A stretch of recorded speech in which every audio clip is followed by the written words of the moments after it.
Roland, est-ce que tu as été surpris par l'ampleur de la victoire de l'Olympique de Marseille face à une équipe qui est plutôt en forme en ce moment? Par le score, oui, mais bon, on ne va pas revenir à chaque fois sur le calendrier et abaisser la performance de l'Olympique de Marseille, mais les Rennais ont joué 3 matchs en 7 petits jours. Je crois que le mercredi, ils étaient en train de faire un match qui n'était pas très simple pour eux, c'était contre Toulouse.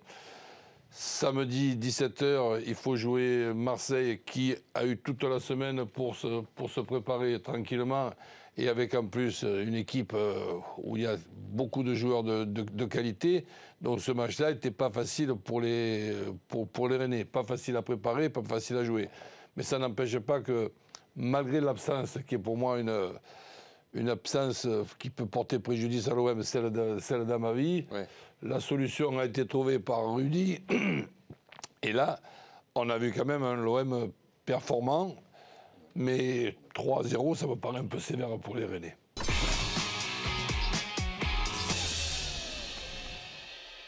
Et comment t'expliques cette crise?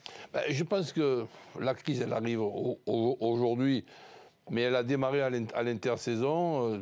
Zizou fait une erreur à l'intersaison, mais cette erreur-là, je l'aurais faite moi, je crois qu'on aurait été tous peut-être à la faire, c'est ne pas récupérer de joueurs importants pour que dans ce groupe-là, il y ait une certaine récompense pour avoir fait une saison extraordinaire et avoir gagné encore cette Champions League. Il y a 3 départs, un par ligne de joueurs importants qui n'ont pour moi pas été remplacés.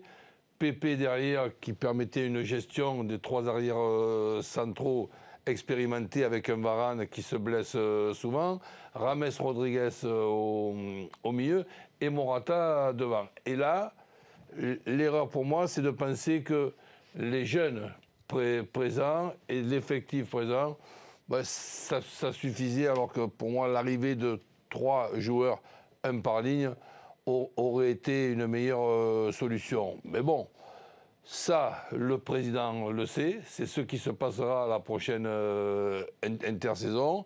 La saison, maintenant, va se jouer avec la Coupe du Roi et la Champions League contre le Paris Saint-Germain notamment. Et on aura l'occasion encore d'en reparler. Ouais. Mais la forme aussi de certains joueurs qui sont un peu plus utilisés, avec donc ces 3 joueurs que je viens de citer en moins, ça diminue les possibilités à Zizou de faire tourner. Et puis bon, quand il y a des périodes où ça ne va pas, on le voit, il y a certains tirs de Ronaldo qui passent à 10 cm du poteau.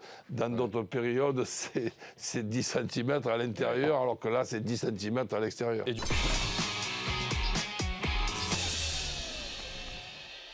Denis, Morgan Parra en équipe de France, c'est une bonne idée?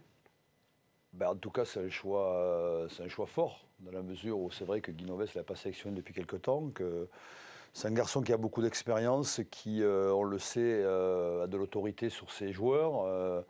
C'est un garçon qui a du caractère,